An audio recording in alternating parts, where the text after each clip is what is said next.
Bonjour à tous, nous sommes heureux de vous retrouver pour cette deuxième journée du sommet du mentorat pour entrepreneurs France-Québec. Le mentorat pour entrepreneurs, c'est un accompagnement entre pairs destiné à soutenir des entrepreneurs en lancement, en croissance, en repositionnement. Ce sont les mentorés. Les mentors sont des entrepreneurs expérimentés qui, par du partage de leur expérience, par du questionnement, vont aider l'autre à grandir dans leur posture d'entrepreneur. Nous vous proposons donc d'en découvrir toutes ces facettes. En 2009, j'ai lancé avec Dominique Restineau le mentorat pour les jeunes entrepreneurs de 18 à 30 ans avec le MoveJ. Puis en 2014, nous l'avons déployé pour l'ensemble des profils d'entrepreneurs avec le réseau Mentorat du Québec. Avec moi aujourd'hui, Fabrice Geffroy. Fabrice est le délégué général de l'IME, l'Institut du mentorat entrepreneurial, un dispositif qui vise à accompagner les entrepreneurs qui font un minimum d'1 million d'euros de chiffre d'affaires et qui sont en forte croissance. Bonjour Fabrice. Bonjour Bénédicte, bonjour à tous. Vous allez découvrir aujourd'hui, à travers 5 témoignages de mentors et de mentorés, les spécificités, les particularités de ce mode d'accompagnement qui se développe à grande vitesse sur notre territoire.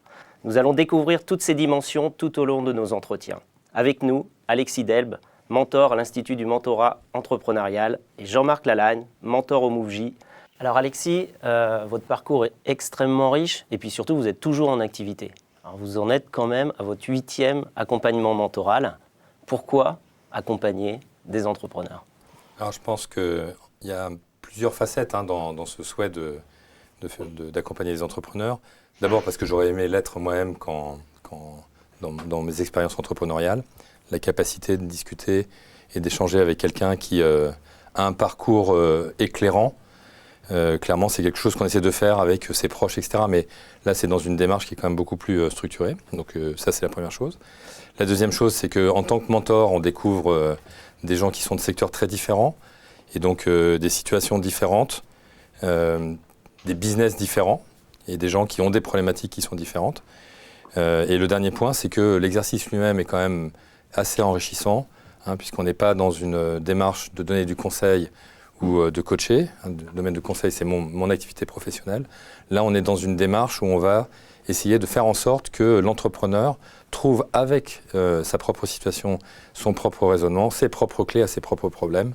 Et donc, je trouve que c'est une démarche qui est extrêmement gratifiante pour celui qui aide l'entrepreneur plus jeune ou un peu moins expérimenté à trouver sa voie. Alors Jean-Marc, vous aussi, vous êtes très engagé depuis longtemps dans l'écosystème entrepreneurial. On vous a rencontré, vous étiez très actif au sein du CJD, vous l'êtes sans doute encore aujourd'hui. Vous êtes un mentor pilier de notre implantation en Occitanie. Vous, qu'est-ce qui vous pousse personnellement aussi à vous engager auprès des entrepreneurs ? Déjà, ça me paraît utile pour l'économie. C'est-à-dire qu'on s'aperçoit que le taux de survie des startups, quand elles sont accompagnées par divers dispositifs, est bien meilleur quand ils ne le sont pas. Donc, quelque part, d'une manière un peu décalée, je permets à l'économie de mon pays et de ma région, peut-être humblement, de se porter un petit peu mieux. Donc, j'apporte ma pierre sur ce sujet. Ensuite, je pense qu'effectivement, les jeunes entrepreneurs peuvent souffrir à la fois peut-être d'un manque d'inexpérience, mais aussi on peut beaucoup souffrir de l'isolement. Et donc j'ai l'impression que là aussi je peux être utile. Et puis, il faut absolument le dire, je reçois. C'est-à-dire que j'apprends énormément des technos, des produits, des business auxquels je n'aurais jamais pensé exister. Et là, je peux les toucher de près. Et je m'enrichis de l'échange que j'arrive à créer, que nous arrivons à partager avec les personnes qui bénéficient de cet échange-là. Donc voilà, je sers à l'économie, j'apprends et je m'enrichis de l'échange. Merci. Alexis, vous partez avec votre mentoré sur une relation longue, 12 à 18 mois. Comment et pourquoi décidez-vous de partir avec tel ou tel profil ? Alors, c'est une question de relation et c'est une question d'homme, enfin d'homme et de femme, mais clairement c'est une question de relation. Il faut que le fit s'installe. Les échanges de mentoring, en fait, sont des échanges où beaucoup de sujets peuvent être abordés, y compris des sujets que l'entrepreneur n'aura pas la possibilité de partager avec son actionnaire, avec ses collaborateurs, etc. Et donc, il y a un aspect de confiance. La confiance, bien sûr, ça ne se décrète pas. Hein. Enfin, c'est quelque chose qui s'établit sur le long terme. Mais cette notion de fit, c'est-à-dire de sentir que le mentoré va être à l'écoute, qu'on va pouvoir effectivement avoir une forme d'impact sur sa façon de trouver ses propres clés, etc., c'est quelque chose de vraiment important. Le secteur n'est pas important. Hein. Enfin, moi, j'aime à rappeler que donc, je viens du monde de l'informatique et des télécoms. Et globalement, j'ai mentoré quelqu'un qui était dans la sécurité physique et le multiservice, quelqu'un qui fabriquait des couches culottes lavables. Autant vous dire que ce n'est pas trop ce que je sais faire. En tout cas, ce n'est pas mon cœur de compétence. Quelqu'un qui fabriquait des vêtements pour du trekking. Et là, depuis quelque temps, quelqu'un qui dirige un groupe de fonderie et qui est pareil, très très loin de mon environnement. Très bien. Et Jean-Marc, effectivement, Alexis nous parle du fit entre le mentor et le mentoré. Comment on fait, vous avez une première rencontre pour vous découvrir, comment on fait pour savoir si ce fit va être là? Est-ce qu'il y a des questions clés? Vous parlez de quoi? Que cherchez-vous à savoir? Qu'est-ce qui peut allumer la flamme en vous, justement, pour démarrer cette relation mentorale? Comment ça se passe quand vous vous rencontrez? Je plante un peu le décor, je joue carte sur table. Hein, je pense qu'effectivement, alors la confiance ne se décrète pas, évidemment. Je vais écouter déjà les motivations de la personne qui font qu'elle se trouve là aujourd'hui. Pourquoi cette personne souhaite être mentorée? Et déjà, par cette première question, je peux avoir des informations pertinentes et peut-être m'apercevoir que finalement la personne ne vient pas chercher ce que je vais pouvoir lui apporter, notamment de l'aide à la décision. Moi, je ne suis pas là pour décider, c'est sa boîte. Hein. Donc, moi, je vais le questionner. Je vais aussi peut-être un peu creuser sa capacité à se livrer. C'est vrai qu'on a une oreille un peu particulière. On n'est pas l'actionnaire, on n'est pas le banquier, on n'est pas le collaborateur, on n'est pas la famille. C'est ça qui est très intéressant dans le mentorat. En même temps, voilà, il faut que le gars il joue le jeu.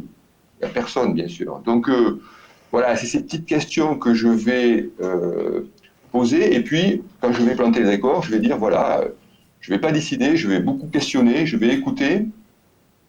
Mais par contre, tu vas être seul pour les décisions. C'est toi qui vas les prendre. Et donc, voilà, ça permet de créer le cadre. On en parlera, je crois, tout à l'heure de mon premier mentorat qui ne s'était pas passé dans ce cadre-là. Et aujourd'hui, je peux vous dire que je fais très attention pour bien planter le décor dès le départ. Merci Jean-Marc. Alexis, pouvez-vous nous parler de votre dernière relation mentorale avec un entrepreneur qui n'est pas du tout de votre secteur d'activité, qui est de Brive-la-Gaillarde? Vous êtes à Paris, je crois que vous sortez peu du périphérique, qui était donc un profil complètement différent du vôtre. Et pourtant, il y a des déclics qui se sont passés chez lui. Est-ce que vous pouvez nous en dire un peu plus? Donc, bien sûr. Donc là, je vais parler quelque part un petit peu en son nom. Hein. On l'entend de temps en temps s'exprimer, donc je vais reprendre ses mots. Alors effectivement, c'est quelqu'un, pour situer un peu le décor, hein, c'est quelqu'un qui est en province. Moi, je suis plutôt un peu parisien, il paraît. Et donc, on fait notre première séance à Paris, au restaurant, pendant 2-3 heures. Et donc, globalement, on a des échanges sur ces problématiques du moment, mais rien de très formel. Et il me parle de son entreprise, il me parle de la relation avec ses clients, il me parle de ses collaborateurs, etc. Et donc, on a un échange qui dure à peu près 3 heures. Donc, lui, il avait pris le train le matin, et en annonçant à sa femme qu'il allait vivre un grand événement qui était sa première séance de mentorat. Et puis, il repartait du restaurant, on était les derniers d'ailleurs au restaurant, il repartait globalement en reprenant le train et en rentrant chez lui. Donc, le soir, il y a sa femme qui lui dit, je raconte ça parce que je trouve que c'est une histoire qui est assez frappante, et sa femme lui dit, alors, comment c'était? Il dit, c'est bien, c'était super. Mais qu'est-ce qu'il t'a raconté? Rien. Mais t'as fait quoi? Finalement, il a quand même beaucoup répété ce que je disais. J'ai beaucoup entendu pourquoi, mais rien. Et en fait, sa femme, bien sûr, lui passe... je ne sais pas si c'est une petite douche, mais en tout cas, elle lui dit, mais tu te rends compte que tu t'es levé tôt le matin, tu as pris le train, tu as perdu ta journée, tu es rentré, et le moment, il ne s'est rien passé. Et en fait, ce qui est intéressant, c'est que 15 jours plus tard, alors je le revois un mois après, et le mois suivant, quand je le revois, il m'explique ce qui s'est passé. 15 jours après, il prend 2 décisions majeures dans l'entreprise qui vont faire d'ailleurs que son entreprise passe au travers du Covid. C'est de l'industrie de fonderie, hein, donc Covid, ça s'est arrêté partout, pas chez lui. Et en fait, les deux actions qu'il a prises concrètement, sans qu'on en ait réellement parlé, mais en les ayant un peu approchées, c'est qu'il prend une décision de reprendre la relation commerciale avec ses très grands clients avec lesquels il n'avait jamais parlé. Et il prend une deuxième décision importante qui est d'impliquer son équipe de management dans des décisions de type croissance externe, réorganisation, etc. Et donc, en fait, son message à lui, c'est de dire, finalement, c'est des décisions que j'ai prises tout seul, mais qui étaient des déclics d'échanges qui ont eu lieu pendant la première séance. Voilà. Les séances suivantes se sont faites un peu sous le même thème, toujours avec des déclics qui venaient 3-4 semaines après, de décisions qui n'ont pas été abordées pendant les séances, mais sur des sujets qui avaient été abordés. C'est le fameux effet miroir, effectivement, dont on parle. Hein. On discute, tu répètes, et hop, tout d'un coup, ça s'éclaire. Merci Alexis, c'est effectivement un très beau témoignage. Et du côté de Jean-Marc, alors je voudrais juste rappeler pour nos deux auditeurs que la relation mentorale, c'est une relation qui est bien cadrée. Les mentors sont formés, et chaque relation mentorale débute par la signature d'une charte d'engagement qui va rappeler les thèmes qui doivent être abordés pendant la relation mentorale, et puis qui va rappeler aussi les droits et les devoirs de chacun, mentor, mentoré, et puis l'organisation qui encadre cette relation. Et puis chaque trimestre, il y a un point de suivi qui permet de mesurer si les échanges permettent une bonne avancée des sujets. Et justement, lors de votre première relation mentorale, Jean-Marc, on peut dire justement qu'il y a eu un ajustement, un peu coup de théâtre, et d'ailleurs pour le plus grand bénéfice de chacun. Est-ce que vous pouvez nous raconter ce qui s'est passé ? Oui, alors déjà, j'ai eu pas mal de cas d'entreprises finalement bi- ou tricéphales. Donc parfois, on peut se retrouver face à un premier sujet qui est celui du traitement de la bicéphalité ou tricéphalité, donc l'organe de décision, et finalement les relations entre eux. Bon, c'est un peu ma spécialité finalement parce que j'ai toujours moi-même travaillé dans des entreprises, mes 3 entreprises, j'ai toujours accompagné au moins un entrepreneur avec moi, donc je maîtrise assez bien ce cas-là. Mais ce qui s'est passé sur le premier mentorat finalement, c'est que les jeunes m'ont pris un peu pour une relation qu'ils auraient pu avoir avec leur banquier ou avec leur fonds qui venait de rentrer. Autrement dit, j'ai pas détecté qu'ils me disaient pas tout à fait la vérité. En fait, ils essayaient de me séduire par le fait qu'ils me cachaient ce qui se passait exactement dans l'entreprise. Voilà. Donc, j'avais l'impression que tout allait bien, ça avançait, les sujets étaient traités. C'était pas en fait tout à fait le cas. Et donc, ils me présentaient la belle mariée, mais c'était pas. Et j'ai pas su déceler chez eux ce comportement. Alors, il y a aussi le fait qu'entre eux deux, il y avait des tensions, donc tout ça est pas évident.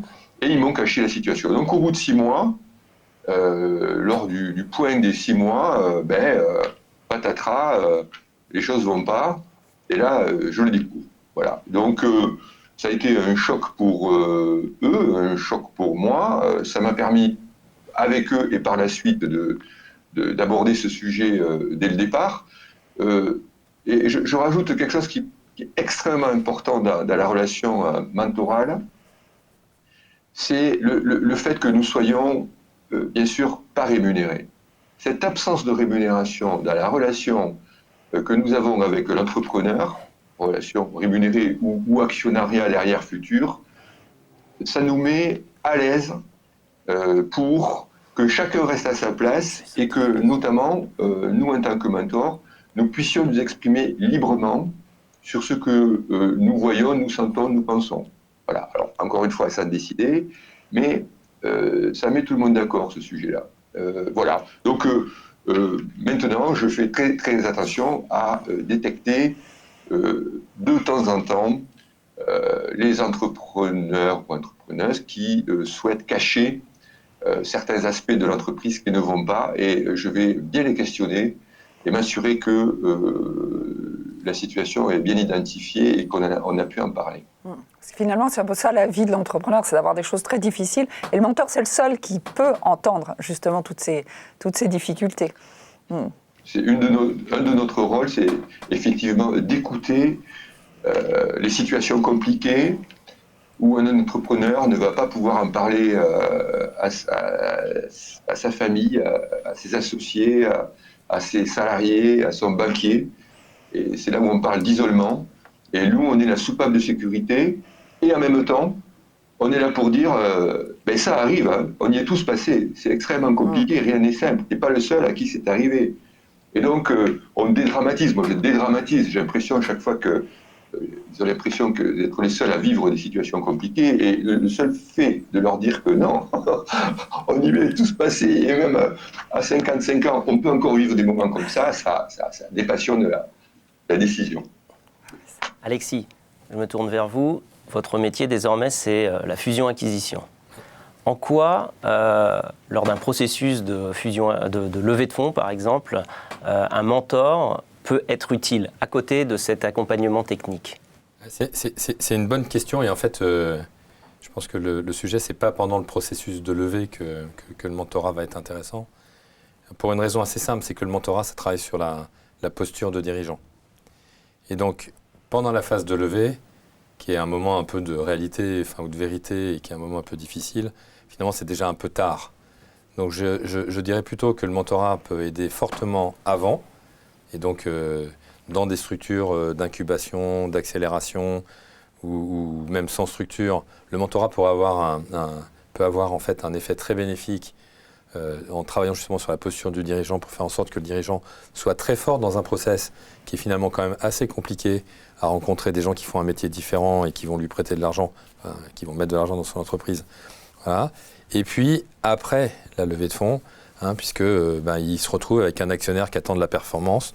Et le mentorat, on peut se dire que le fait que le mentorat se concentre sur l'entrepreneur et pas sur l'entreprise, c'est un gage de meilleure réussite, en tout cas de meilleure adéquation, sur le fait que le capitaine de l'entreprise, il va être plus armé pour la faire grandir.